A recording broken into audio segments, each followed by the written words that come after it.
नमस्कार, welcome back once again. तो आज हम पढ़ने वाले हैं रेस्पिरेटरी सिस्टम के बारे में। ह्यूमन रेस्पिरेटरी सिस्टम, मानव मानव श्वसन तंत्र।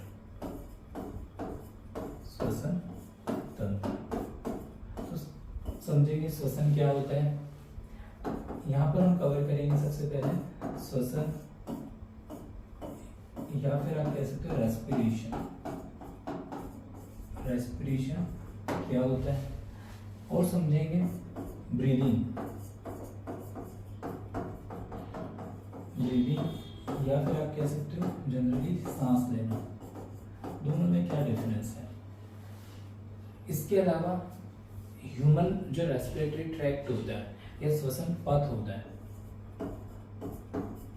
श्वसन पथ जिसको आप क्या कहते हो, रेस्पिरेटरी ट्रैक्ट।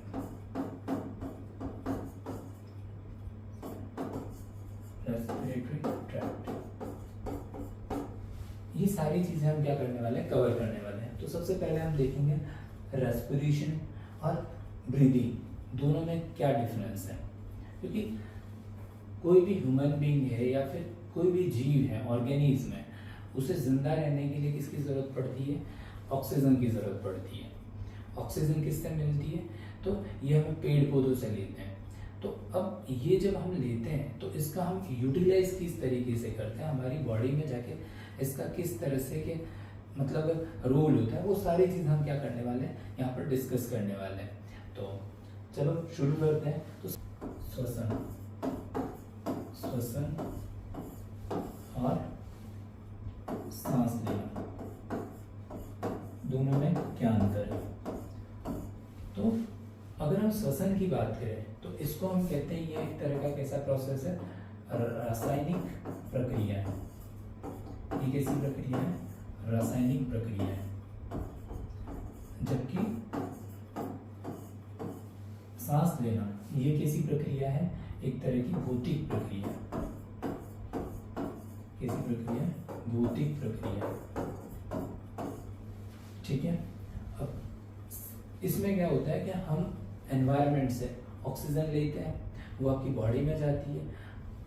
इस प्रक्रिया को सांस लेना और बाहर निकालना, इनहेल और एक्सहेल करना। आप इसको सिंपल से ऐसा कह सकते हो, इनहेल और एक्सहेल।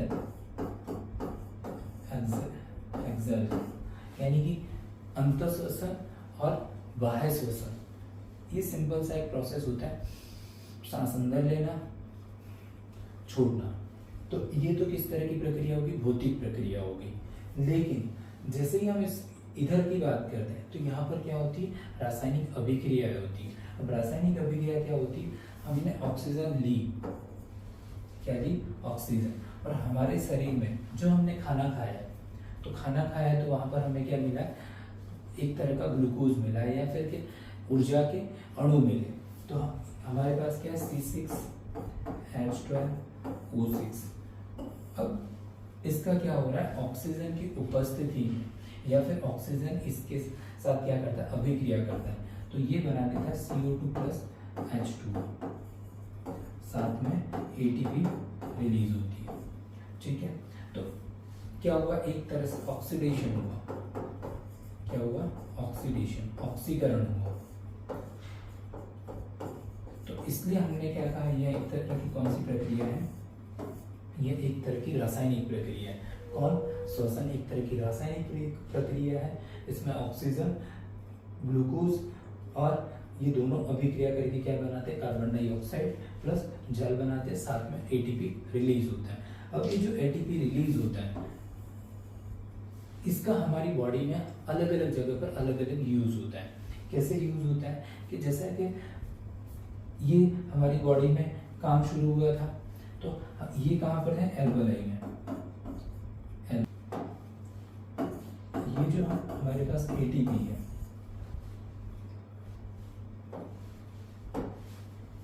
तो अब इस ATP का हमें क्या करना है, यूज करना है। तो ये ATP कहाँ बन रहे हैं, एल्वेलाई में। कहाँ बन रहे हैं, एल्वेओलाई, जिसको आप कहते हो कुपिका। अब कुपिका से किस में चले जाते हैं, ब्लड में। कहा जाएगी, ब्लड में। और ब्लड को हार्ट क्या करता है, पंप करता है, और वहां से ये इसमें सेल में,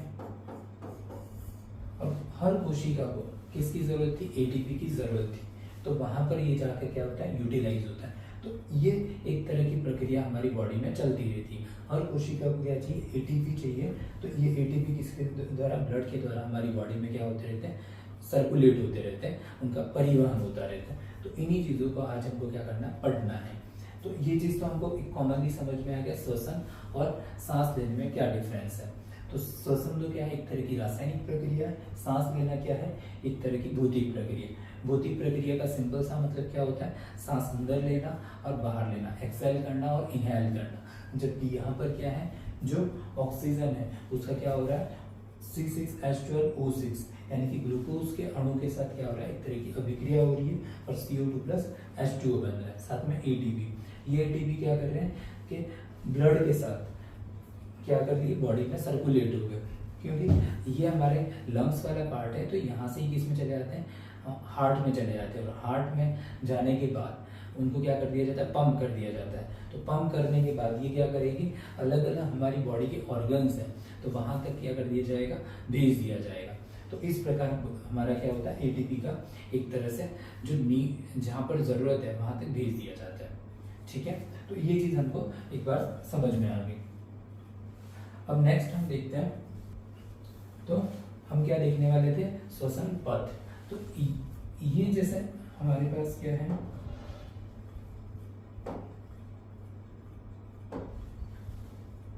ये जो पार्ट है इसको बोलते हैं नोज, नाक, ये क्या है, नोज, और इसके अंदर ये दो छोटे छोटे छिद्र होते हैं, उनको कहा जाता है नॉस्ट्रिल्स, नॉस्ट्रिल्स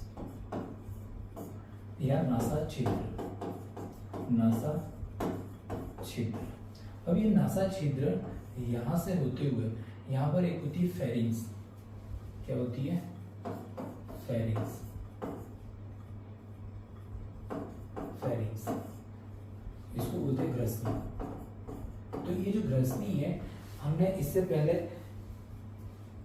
फूड पाइप के बारे में पढ़ा, एलिमेंट्री कैनाल के बारे में पढ़ा, तो वहां पर भी इसका नाम आया था। तो ये फूड के लिए भी एक तरह की कॉमन पाइप है, और वैसे ही श्वसन के लिए भी एक तरह की क्या है, कॉमन पाइप है। मतलब इसी के थ्रू फूड भी क्या होता है, बॉडी के अंदर क्या करता है, एंटर करता है, और इसी के थ्रू वायु या फिर आप कह सकते हो जो गैसेज है उनका भी एक्सचेंज इसी के थ्रू क्या होता है, बॉडी के अंदर होता है। ठीक है, तो इसको हम बोलते हैं फेरिंग्स। इसके बाद यहाँ पर आता है लैरिंग्स, लैरिंग्स, लैरिंग्स कंठ। ठीक है, और इसी के पास एक एपिग्लोटिस होता है जिसको एडम्स एप्पल भी बोलते हैं। ठीक है, वो एक तरह का घाटी द्वार होता है, तो वो भी यहाँ पर होता है। तो उसका काम क्या होता है कि जो फूड है उसको क्या, कहाँ पर जाने से रोकने का काम, कि जो श्वसन पथ है उसमें जाने से रोकता है। कभी कभार हम जब खाना वगैरह खा रहे होते हैं तो हमें जो फूड पार्टिकल है वो अचानक क्या हो जाता है कि श्वसन पथ में चले जाते हैं, जिससे हमें छींके वगैरह स्टार्ट हो जाती है, और कभी कभार इसी के कारण मौत तक हो जाती है। तो हमें उस पीरियड में या फिर खाना खाते समय ध्यान रखना चाहिए, हम किसी भी तरह की गपशप नहीं करें या फिर कि कोई अदर एक्टिविटी नहीं करें, सिर्फ खाने पर फोकस करें। ज़्यादातर हम क्या करते हैं, खाते समय कि फ़ोन चला रहे होते हैं या फिर अदर कोई भी एक्टिविटी वगैरह कर रहे होते हैं या हंसी मजाक वगैरह करते हैं, तो फूड के पार्टिकल सडन क्या हो जाते हैं कि ऊपर चले जाते हैं, तो जिससे क्या सांस लेने में क्या हो जाती है, दिक्कत क्रिएट हो जाती है।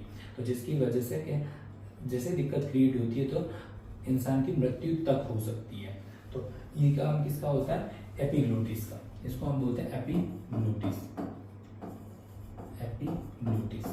तो ये हमें क्या रखना है, ध्यान रखना है। एपिग्लोटिस को क्या बोलते हैं, एक तरह से घाटी द्वार, इसको कहा जाता है घाटी द्वार। ठीक है, अब ये जो पाइप है यहाँ से एक तरह से ये जैसे शीशे छल्ले होते हैं, तो ये आगे इस तरह से नीचे की तरफ आ रही है, तो इसको क्या कहा जाता है, एक तरह से ट्रेकिया, इसको कहा जाता है ट्रेकिया।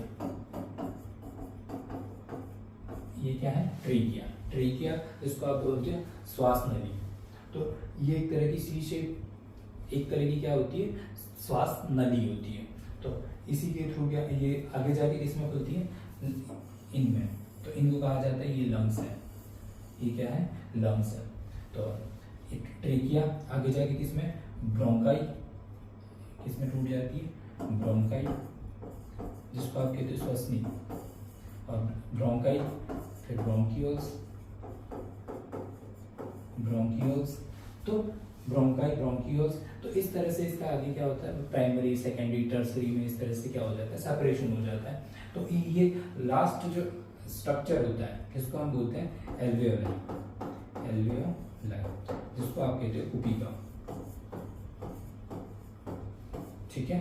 तो ये लगभग एक लंग्स में 200 से 300 मिलियन होते हैं। तो आप कह सकते हो कि दोनों लंग्स में मिलाकर अगर एक में 200 से 300 मिलियन है तो दोनों में मिलाकर कितने हो गए, 400 मिलियन, दोनों में 200 मिलियन, तो 200 से 400 मिलियन क्या होते हैं, कुपिका प्रेजेंट होती है, ठीक है। तो ये एक तरह का क्या होता है, ट्रैक होता है, जिसको आपने क्या नाम दिया कि ये क्या है, एक तरह का कौन सा ट्रैक है, श्वसन पथ है। कहाँ से शुरू हुए, तो हम इसको थोड़ा सा लिख लेते हैं, नोज, नोस्ट्रिल्स, मैं पेन चेंज कर लेता हूँ, नोस्ट्रिल्स, नोस्ट्रिल्स के बाद फेरिंग्स, लैरिंग्स और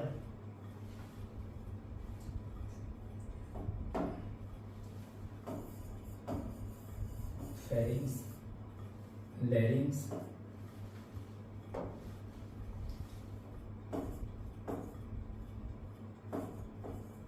लैरिंग्स, और लैरिंग्स के बाद ट्रेकिया, ट्रेकिया, और ट्रेकिया के बाद ब्रोंकाई, और ब्रोंकाई, ब्रोंकियोल्स, ब्रोंकियोल्स, और लास्ट जो स्ट्रक्चर होती है वो क्या होती है, एल्वेओलाई। तो ये एक तरह का क्या है हमारे पास, क्या है, एक तरह का श्वसन पथ है। तो ये हमें क्या एग्जाम पॉइंट ऑफ व्यू से भी ये इंपॉर्टेंट है, तो हमें इसको ध्यान रखना है, ठीक है। तो इस तरह की हमारी क्या होती है, श्वसन का पूरा पथ बना होता है।